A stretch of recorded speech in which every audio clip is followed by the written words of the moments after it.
If you like the video, make sure to like, subscribe, and comment. For more videos like this, what is something scary that has happened to you that you cannot explain rationally? I live in a condominium and we own 2 apartments on the 7th and 8th floor. The only way to move in between them is to step out of the apartment, take the elevator or the staircase and enter the other one.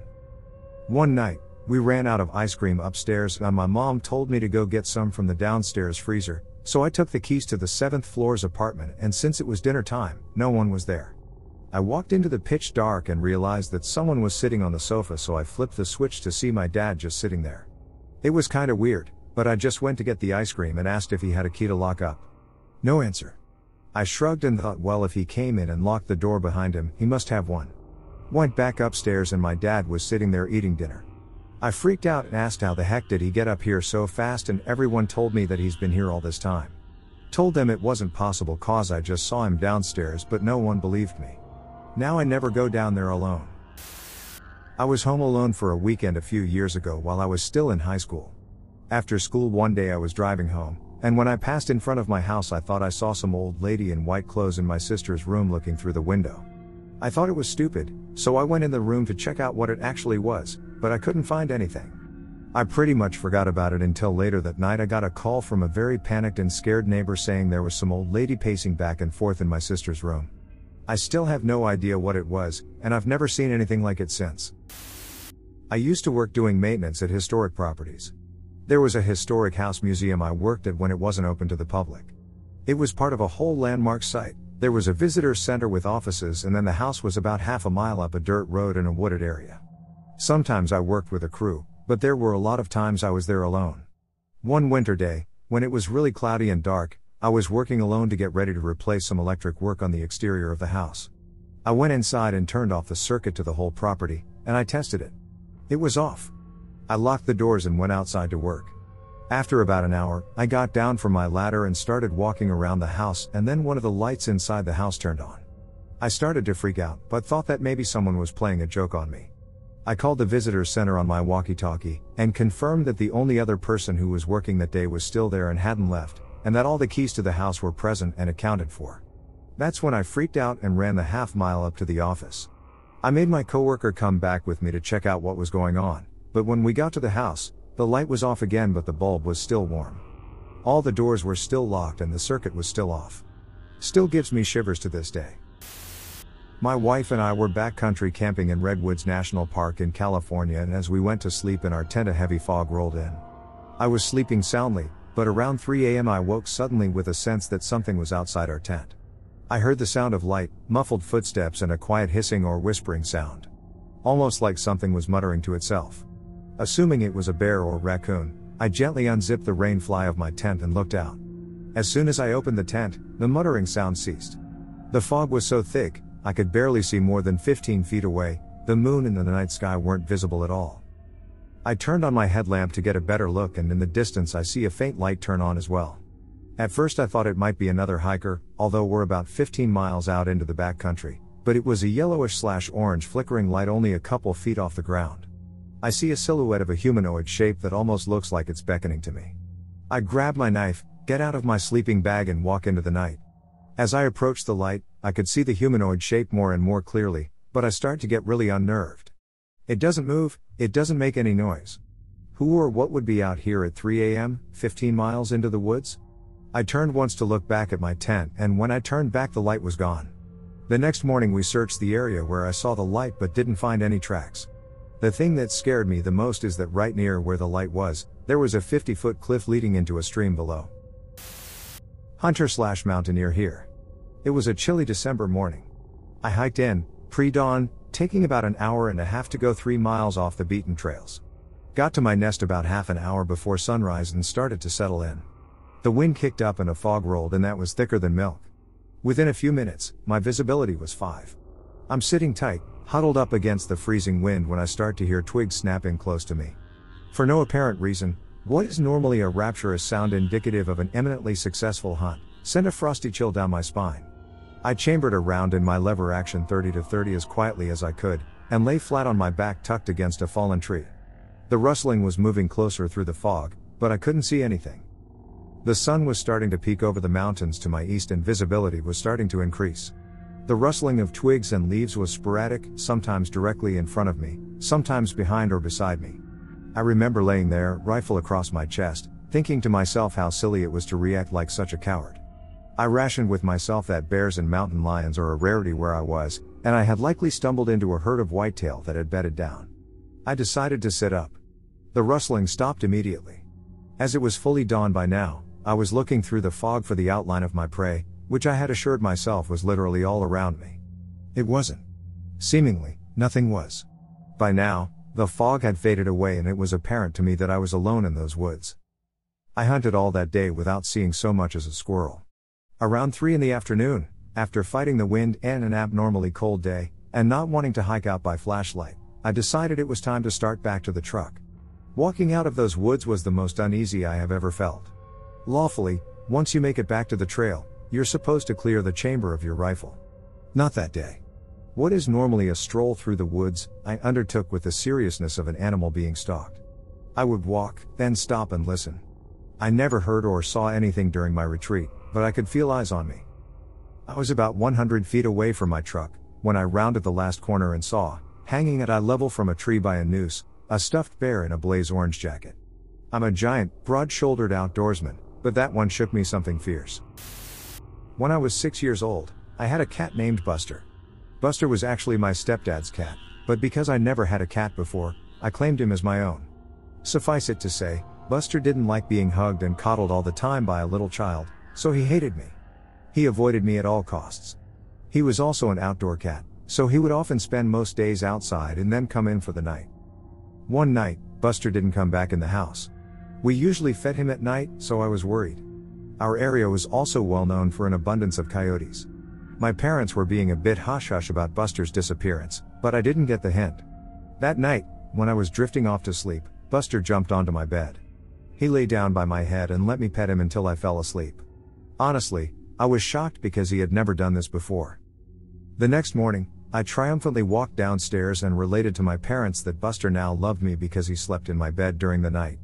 My parents looked at me inquisitively and sat me down at the breakfast table to let me know that while they were outside the night before, they had found Buster's body in the alley behind our house. They thought he had been harassed by a coyote. But, he was dead, so he couldn't have slept in my bed that night. To this day, I like to think that Buster just wanted to say goodbye and thank me for trying to love him in the only way a child knew how. I was working at a hotel in Albuquerque, the graveyard shift. I had been talking to the security guard and he asked if he could get a ride home, so instead of waiting for 30 minutes for my shift to end, I just left and left a note for my boss that said I left early because my brother was stranded outside of town and needed me to get him. Total lie on my part, but I needed a good excuse to leave early. I'd drop off the security guard at his place, then go home and go to sleep. A couple of hours of sleep and I wake up to my phone ringing. It was my brother. He tells me he is stranded outside of town and he needs me to go get him. I tell my brother the lie I told my boss and how much of a coincidence his calling me is. He says that's not weird, he will show me what's weird when I get there. I get there and ask him what is weird. He puts his phone up to my ear and plays a message that he got when he woke up that morning. It's a voice that kinda sounded computerized but mostly just creepy sounding. It says, "You're stuck, freaked us both out." Never figured out where the call came from. Strangest, creepiest thing that's ever happened to me in my life. When I was about 15 years old, I lived in a house that was about 120 years old. The whole thing was huge, but was divided up into apartments in the 50s. The apartment me and mom lived in had this really long and narrow bathroom, and at the end of it was this closet space. Well, about a week after we moved in, we unlocked it, with a skeleton key and everything, and both me and my mother immediately got really sick. Like bending over the bathtub and toilet, puking our guts out. Our dog wouldn't go near it. And just walking into the bathroom sent chills and goosebumps up your spine. After a month of avoiding it, I got fed up and decided to try it again when my mom was at work. I turned the key and went inside. The windows had been painted over and there were old rusty nails sticking out the walls everywhere. Super weird even without the chilly draft that was in there despite it being summer. I looked around for a minute to see if I could find anything really crazy to show my mom later, cause old houses sometimes have hidden treasures, and then the door slammed behind me and locked itself, which could only be done with the oldest shit key that was in my hand. Scariest shit ever. There was zero light, it was cold as shit, and my dog was losing his effing mind. The scariest part was the key wouldn't work at all. I tried probably 30 times to unlock it to no avail. Every other time before and after the incident, it worked just fine. Finally, after about 30 minutes of being locked in there and crying my eyes out, my mom came home and called over a neighbor to get the door down. The handle would not give, so they ended up having to take it off of its hinges. We ended up living there for about a year, and every time I went in that bathroom, I'd avoid even looking at that closet. I get creeped out just thinking about it. Ugh. I was in first grade, hanging out at recess with a friend. He was shooting some hoops outside and I was playing DS, sitting on the pavement. I remember him asking me if he could make a shot from halfway across the court. I told him he could try, but he probably wouldn't make it while looking at my DS. Suddenly, my dad asks me what I mean, and when I look up I'm sitting on my living room carpet, talking to my dad, and it's dark out. I was sitting in the same position, playing the same game, same level, and same exact spot in the level. Everything continued normally that night, and I didn't tell anyone at the time, but looking back it is really freaky. I thought it was a dream for the longest time, but thinking about it didn't really feel like a dream, and I don't really remember dreams that well. We just moved all the way from the West Coast to the Midwest. We had trouble finding a place to stay since we had such a huge family, so one of our uncles lets us stay in the other half of his duplex. It was a 2-story giant house. Anyway, we, the kids, were playing in the basement at like half AM, and we see this door that we never noticed before. We dared each other to open it, but no one would since we were all scared. The next morning we told my grandfather about the room. He goes in the basement and opened up the door, which was just a small room. But I remember it being really dark in there. The only light that came into the room were the small amount of light from us opening the door. He takes a look into the room and I remember him saying, "You stay right there." Not talking to me, of course. He got my father and they quickly went to the farmers and got a chicken. My grandfather was a traditional shaman, so he respectfully gave thanks to the chicken and killed it. The chicken blood was collected into a bowl. He got his shaman hat and finger bells. He put the hat, which covers his entire face, and proceed to open the door. With the finger bells one in each hand, and the bowl of chicken blood, he goes in there and says some incantation and place the chicken blood in the room. He comes out and closes the door. Then he starts doing his chants, and you hear the bowl moving. It had this spinning kind of sound to it, and when it finally stops my grandfather opens the door again. As his chants gets louder, it also echoes more. We weren't allowed to see what happened in that room during the exchange, but his finger bells sounded like he was walking into a corner. He comes out with a bowl that had a small amount of chicken blood left and what looked like a little hand-stitched doll with red twine around it in the bowl soaked. I remember clearly the little doll was soaked in the blood. He takes a match and lights the doll on fire in the bowl. He tells my father to make sure to bring it outside and don't let the fire die out until he gets outside. I still don't know how the bowl with the chicken blood was on fire. I doubt chicken blood would catch on fire, so the only thing I could think of was the doll. Once my father left, I got a look into the room and you can faintly see that most of the chicken blood splattered around the room. We had to clean it up later with flashlights because the room was so dark and the blood was smeared all over the walls. A few days later, in the middle of the night, I hear my mother and father panicking. There was a ton of smoke in the house. We went out of the room to check up what was happening and my father was running back and forth from the bathroom to get the pail of water to where the smoke was coming from. My mother gathered all of us outside and called the fire department. We all got outside except my grandfather was nowhere to be found. My dad quickly ran back into the duplex, and what seemed like a few hours, came out carrying my grandfather on his back. Somehow my grandfather had his shaman hat on, which puzzled me. I asked my father a few years ago, after grandfather had passed away, about where he found grandfather. My dad said the smoke was coming from near the basement stairs. He found my grandfather in a deep trance facing a wall. He quickly got my grandfather out of the trance and carried him out. It was weird since the firefighters said the fire must have suffocated itself to death because they couldn't find a fire at all.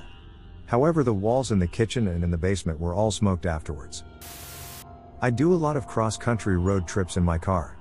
I was heading down to Tennessee a couple of years ago and I ended up being nearly out of gas. Now anyone who makes big trips will know that there are massive gas/food stops on the sides of interstates all lit up and barely off the interstate. So I see this set of signs for a ton of food and gas places, etc., so I pull off, except this takes me completely off the road and into some backwoods area. The road is not lit at all and it veers off into the distance, which is heavily wooded. There is no other traffic at all. One gas station sits right on the side of the road, barely lit and no one inside. It was maybe 9 to 10 p.m., so nothing too late at night. My friend who is with me thinks it's a bad idea to stop. I otherwise see nothing really wrong with the stop other than it's slightly creepy. My friend sees a truck parked all the way hidden behind the gas station, barely visible, and mentions it to me. I shrug it off and think nothing of it. As I'm pulling up to a pump, I get what I can only describe as the absolute fear of God in me. I am absolutely not religious at all, but if there was any time I believed in some God being out there, it was right then. I'm not scared easily, and I hate to admit I've done some riskier things, but there was something screaming at me that if I stopped my car and got out, that I would not be okay and that I would not come back alive. I sped out of there, having not even stopped the car, and I drove for no less than 100 miles at full speed down the highway until I found a brightly lit space to stop at, freaking out the entire way. Never in my life have I ever felt a feeling like that before, and it's never happened since then either. I occasionally get bad feelings about things, and I'm usually right, so to me how intense the feeling was for that event in my life really leads me to believe I made the right decision to not stop at that gas station. I'm a naturally skeptical person, but I cannot rationally explain what both I and my friend witnessed. To this day it bothers me that I'm not able to explain what we saw. The year was 2009. My best friend and I lived in a relatively small town. Not yet being 21, we didn't have a lot of things we could do to occupy our nights, so we settled on walking around the cemetery at midnight. It is important to note that neither of us had taken any drugs, medications, or alcohol prior to this encounter. My mom was very into ghost hunters at the time, so we decided to basically conduct an experiment. We start saying things like, if there is anyone here that would like to make contact with us, you can show yourself, while walking through the place slowly. Once we started saying those things, the entire mood of the cemetery seemed to change somehow. The atmosphere became ominous and oppressive. Suddenly, out of the corner of my eye on our right side, I start seeing what looks like someone dressed in white running between tombstones, following us. We decide to check it out and wander off the paved path. We're standing off the beaten path about halfway into the cemetery, and I again repeat, is there someone or something here that wants to make contact with us? And wait for an answer. I really wish I hadn't said that. Both of us begin to hear footsteps crunching on the frozen grass in the darkness. The sound was coming towards us. Most people would know about by now, but I decided I was getting to the bottom of this. The sounds got closer, and then it stepped into the light where we could see it. It was the disembodied figure of a person, the outline of which was somehow perfectly visible by moonlight and appeared to be darker than the night around it. We were able to make out the features of this thing, but it was also partially transparent. It shimmered as it moved, and it moved steadily towards us. By the time it got 10 feet away, we began to hear whispering, like a long drawn-out breath angrily being forced out of a person that is intent on doing you harm. We noped the fuck out of there and ran 2 miles back to the car. I still cannot rationally explain what I saw, but I know what I saw was real. I still remain skeptical, but I now refuse to go into a cemetery after dark. There are things there that don't like being woken up. In 1975, I was flying an Army helicopter doing night training in blackout conditions near Fort Hood, Texas. I was flying down a draw with a small seasonal creek in it, which was the new paradigm, designed to mask the aircraft from Russian radar. I was at the controls, my co-pilot on the map. We were low and slow, treetop to treetop. Suddenly I had the compelling sure knowledge that I must do an emergency climb, which I did, climbing almost vertically. As I pulled the guts out of the aircraft and with my nose pointed up to the stars in my chin bubble, I observed the leaves of a cottonwood tree being pressed aside by the plexiglass of my chin bubble.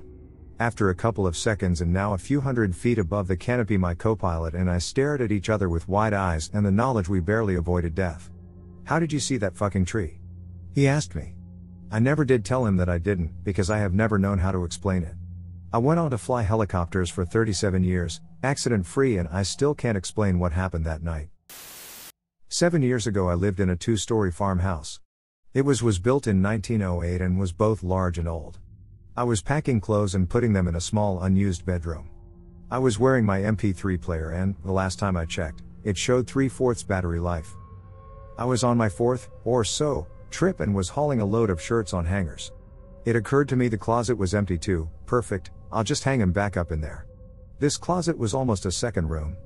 It had a short glossy wooden door. The area was thrice as long as wide, with hardwood floors. The lacquer still smelled, even though I'm sure it was fresh 100 years ago. I ducked fully inside and thought, this is a weird little place to be. Suddenly, the music doubled in volume and changed to something that wasn't music. It was like, I don't even know, rapid nonsense. Fast electronic babbling. It scared the entire fuck out of me. I flew straight out, looked at my player, and it was dead. I'm a pretty rational guy, That MP3 player would sometimes show more battery life than it actually had. It's done that before. And maybe the sounds were some sort of malfunction before shutting down. I don't really believe in ghosts, but I'm telling you. It shocked and frightened me to the core. My skin felt electric for an hour after.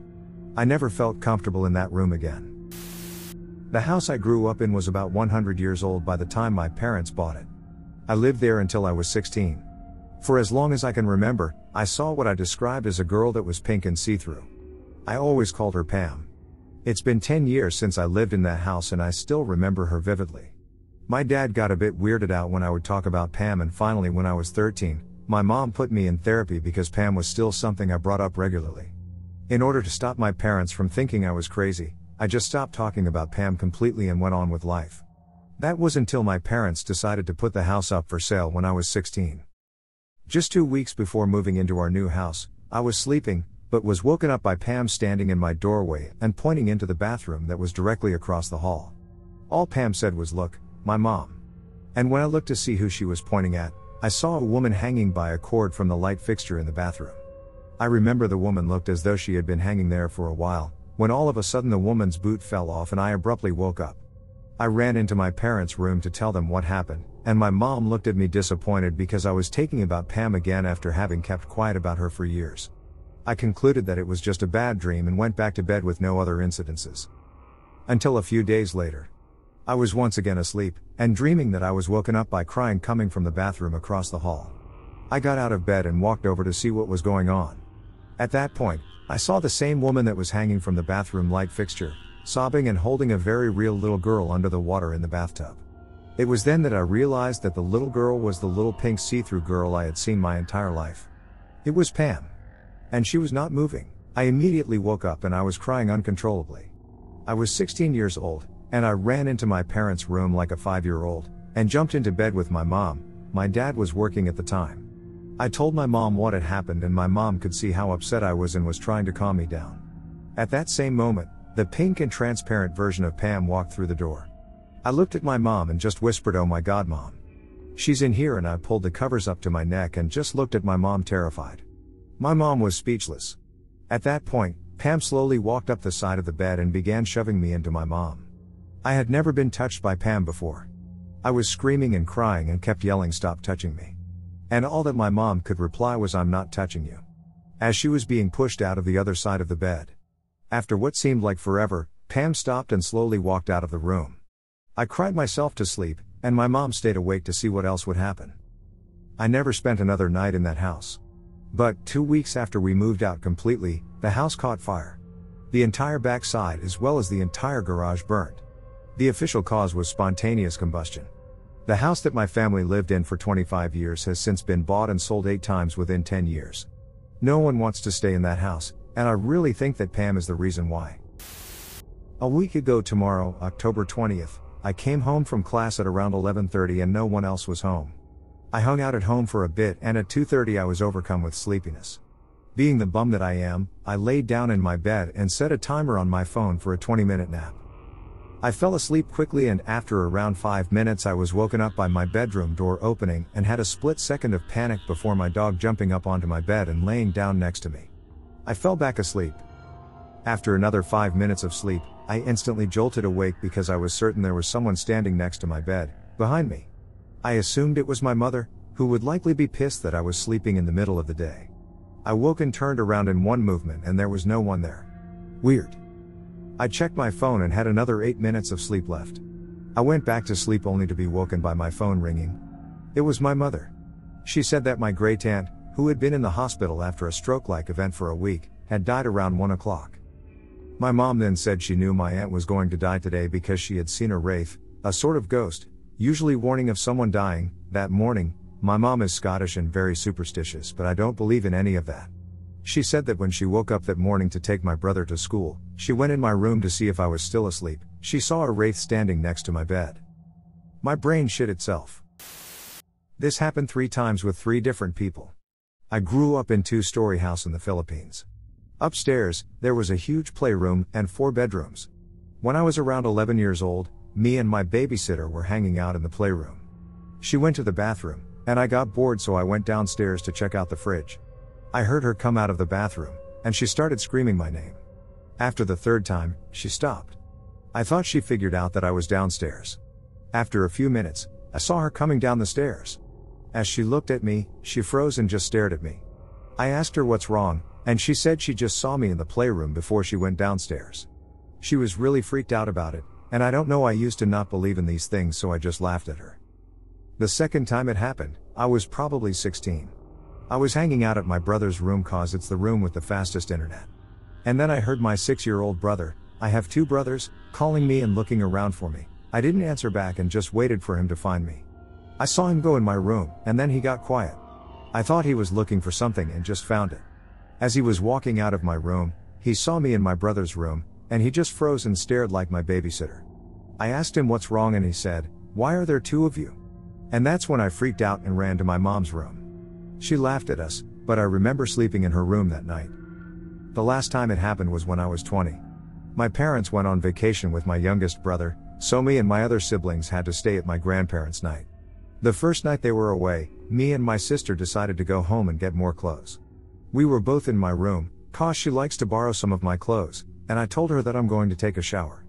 That's when she left and went to her room to pack more clothes. I went to the bathroom, and started brushing my teeth. As I was about to get in the shower, my sister walked in the bathroom, and she looked at me so weirdly. And her face turned pale, so I asked her what's wrong. She said she went back to my room and she was talking to me, but then she had to pee, so she went to the bathroom and found me there. We both looked at each other, grabbed our stuff, and left. I still don't know why or what it is, but it still creeps me out when I think about it. Mine's story was more like a glitch in the Matrix, but still was pretty creepy. I'm really skeptical when it comes to various paranormal activities, but one thing happened a couple of years ago that I can't rationally explain. So my father was picking me up from airport, we got into car, we started driving home. Then I remembered I left my small bag in airport toilet, so we went back, parked our car at guarded multi-level parking. We locked it, obviously even if we didn't, it locks itself after 30 seconds. When we came back, we found a tiny basket with raspberries in it, on a driver's seat. My father was sitting there 4 minutes ago, obviously. We had no idea how the hell did they appear there. He didn't buy them, I didn't bring them with me. There was only one entrance to the parking guarded by parking guard, and he said nobody entered or left when we were gone. This story is now legendary among my family and nobody can explain it. 12 years ago, my brother died, and for that whole first year, a lot of super weird shit happened to our family. The only conclusion I can come to, and I do really believe this, was that he was trying to contact us. A week after his funeral, my mom was home by herself and the phone rang. This was about 2 p.m. The caller ID said that it was my brother's house, so she figured it was my sister-in-law. Mom answered, and when she said hello, there was no sound on the other end and no one answered. She said hello again, and still no answer. Then the call disconnected. She waited till about 6 p.m. when my sil came home from work, and she called her to ask if she'd come home from work and called her earlier. My sil said no. She asked if the kids had come home early. My sil asked my niece and nephew if they had come home to call Gran in the middle of the day, and neither of them had. They were in school the whole time till the end of the day. The phone was mounted to the kitchen wall, and the receiver was on the hook, so it's not like the dog knocked it over and accidentally stepped on speed dial. We think it was my brother making contact to let my mom know he was around. My sil is an amazing cook, and she has many kitchen utensils and tools that are very specialized, that you only use for one thing. For example, a certain knife you'd only use for fish or some such thing. Over the course of that first year he was gone, many of the utensils that my sil would use to make my brother's favorite dishes started to disappear. She didn't loan them out, no one borrowed them. I asked a friend of mine who's really into the supernatural about it. She said, "Does your sil believe in ghosts and such?" I said, "No, she's super no nonsense and really doesn't believe." She said, "That's the problem. He's trying to get her attention, he wants her to talk to him. He misses her, he's trying to let her know that he's still around." A year after my brother died, my dad's lady friend's father died. And a year after that, she was still having a lot of problems coping with her dad's death, so she went to a psychic to see if she could make contact with him. So the psychic tells her all the things she wants to hear. Yes, of course, your dad is in the room, etc., stuff that anyone could say to her. Then the psychic says, "Your dad's here, but there's a much younger man with him also. He's very tall and thin, with dark hair and glasses." Normally, dad's lady friend would have thought of my brother, But she was having such a hard time coping with the loss of her dad that she just didn't make the connection to my brother at that exact moment. So she said, "That doesn't sound like anyone I know." The psychic said, "Who's James?" Dad's lady friend said, "He's my companion." The psychic said, "The younger man has a message for James." He said, "Please tell my dad that I'm okay." She realized it was my brother trying to get a message to my dad. The psychic knew nothing about my brother's death. Dad's lady friend was strictly there to talk about her father. 2 months after my brother died, I was kind of having a really bad day about his death. It was still very soon, and I was still grieving. I went out to Target in my neighborhood to run some errands, Sunday morning, very early right when they opened, and on this particular day, I had my hair up in a ponytail. I was going up the escalator to the second level, and suddenly I felt someone tug my ponytail, just in a friendly manner, like you'd tap someone on the shoulder. There was one girl I worked with who lived in my neighborhood, and I thought that early on a Sunday in this neighborhood, it could only be her. So I turned around, expecting to see my coworker behind me with a big grin on her face. And I was alone. I was alone on the escalator, there was no one else on there with me, and the store was still mostly empty. 9 months after he died, I was in bed sleeping, and it had to be around 3 a.m. or so. Suddenly, I felt someone sit on the edge of my mattress. I actually felt the weight of this person sit down. I felt the edge of the mattress dip. I gasped, because naturally I figured someone had broken into my bedroom and was going to attack me or something. I was laying on my stomach, and before I could roll over and see who it was, I felt this person lean up against me, very gently, like they were trying to hug me without waking me up, and rest their cheek on my hair. I couldn't see anything, but at that point, I bolted upright and screamed, and snapped on the light. There was no one there. You guys, I swear on my life, to this day, I could feel this person lightly hugging me, I could feel their cheek against my hair, I felt the mattress dip down when they sat. It's been 12 years since he died, and to this day, there's been no way to explain any of this. Sorry this was so long for my first post, but when I saw the topic, I couldn't help but register so I could post. About 5 months ago I got home from work at about 10 p.m., and to enter the living room you have to walk past the basement stairs. I did so without actually looking straight down them, but had full vision of them. There was a huge brown head at the bottom of the stairs, opening and closing its mouth. I took about 5 steps past the stairs before it caught up with me, and then I was scared that it was a person in my basement.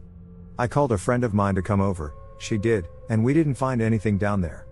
All the doors were locked, nothing had been moved. A few months after that I was watching TV upstairs before work. I heard a noise like something had been thrown across the room in the basement. I froze for a second, looked around, and saw that all my pets were in the same room as me. I called my friend again, told her to stay on the line as I checked out the basement. All the doors were locked, nothing was moved. I've heard that noise, it sounds like someone is throwing something large and heavy at the wall, about 5 more times, and still haven't figured out what it is. Haven't seen the face again, but I always feel someone watching me when I'm in the kitchen, which is at the top of the stairs. I worked at a small town pizza shop during my winter breaks in college. I was good friends with a married couple who picked up occasional shifts to supplement the income from their regular jobs.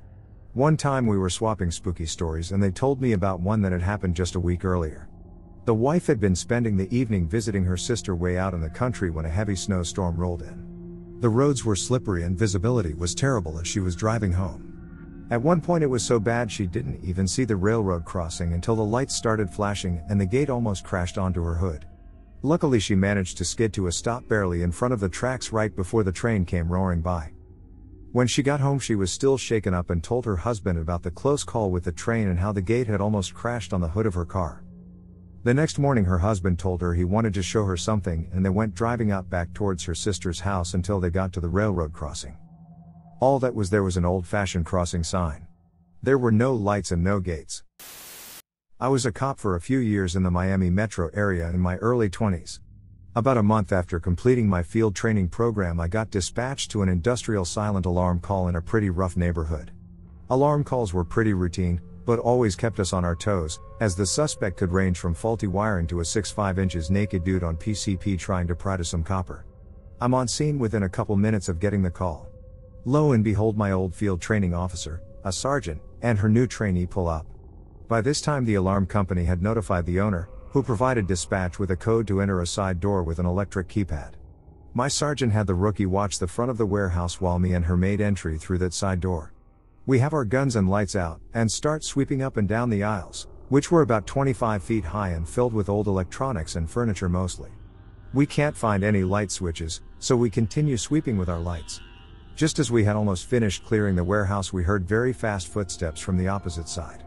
We start jogging our way there, yelling out, "Ex-police, come out," and the like.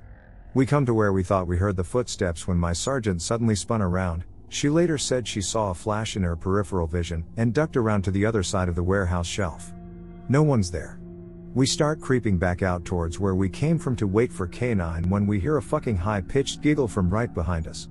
Like, imagine the most stereotypical little girl in a horror movie giggle. We spin around and both light up a 4-foot little girl with black hair down to her butt sprinting down the aisle, the opposite way. She had to have appeared out of thin air cause we were both scared as shit by this point and our senses were at 110%, and we completely missed her. We naturally holstered our guns and gave chase. Here's the thing. Neither of us could catch her. My sergeant wasn't particularly fast, and I wasn't a track star, but both of us were surely capable of catching a small child. Nope. Turn a corner. She'd be 10 feet further up the aisle than where she was before she turned the corner. Within 20 seconds we lose her completely. At that point we both went outside and waited for more units to come. The property owner gets there along with about 5 other units and a K9, and we re-enter. The owner turns on the lights and we search the entire place, top to bottom. Nothing is stolen, and the girl cannot be found anywhere. Again, impossible, as all the entries were both locked from the inside and padlocked on the outside, and we had officers covering the entire exterior. There's just no possible way that a child could have been in there without us finding her. My sergeant was extremely Catholic and swears up and down that it was either a demon or a lost spirit. I think I might have to agree. Happened around a year ago when I was visiting my grandparents. I was sleeping when I suddenly woke up. I wasn't wearing my glasses, but I was 100% sure someone stood in front of me. I immediately said hi like it was normal. I thought it was my grandma, even though that would be weird too. Then I realized it was in the middle of the night and no one was in my room. Really weird, never told anyone about it. I'm familiar with sleep paralysis, but I could move. Stood up, put on some light, grabbed my glasses, no one there.